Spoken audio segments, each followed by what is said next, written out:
They say the loudest person in the room holds the most power, but psychology shows the opposite.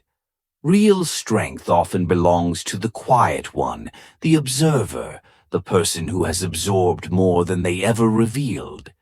Carl Jung believed every human carries a hidden side, a shadow, and when an empath learns to face it, everything changes. Most people see empaths as soft, fragile, or naive, but Jung revealed they hold an extraordinary kind of intelligence. Empaths don't just feel emotions, they decode them, notice patterns, and see through masks. What looks like sensitivity is actually advanced awareness. But here's the twist. Betrayal pushes empaths into their shadow earlier than most. While others run from darkness, empaths are forced to confront it. And in doing so, they discover strength, boundaries, and clarity they didn't know they had.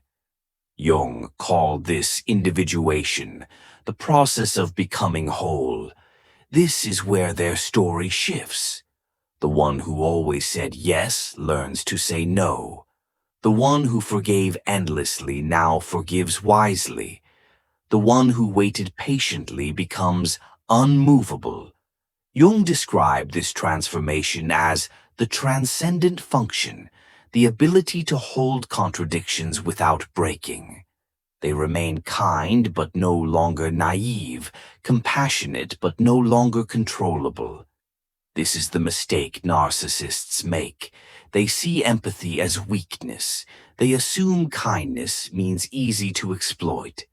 But the empath who has walked through fire is no longer the same. Every manipulation becomes data. Every lie becomes a pattern they can now recognize instantly. And when they reach a breaking point, they stop reacting from pain and start responding from power. They don't argue. They don't beg. They don't explain. They simply decide. Jung said, "True victory isn't conquering others, but conquering the parts of ourselves that would drag us down." That's exactly what awakened empaths do. Their empathy becomes sacred, no longer poured into people who abuse it, no longer wasted on those who demand without giving back. They choose carefully where their energy flows. And this is devastating for manipulators because deception depends on predictable reactions.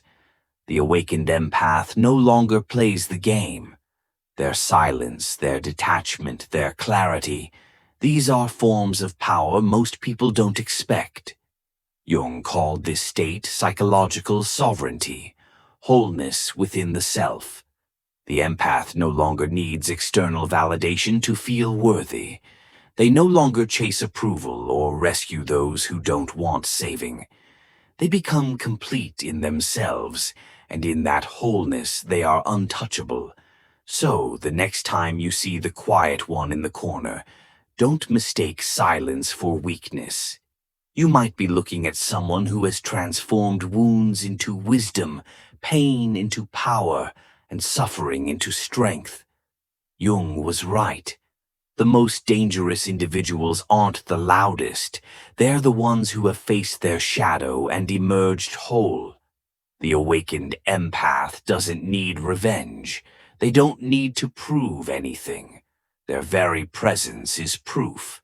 And once you understand this, you'll never underestimate quiet strength again.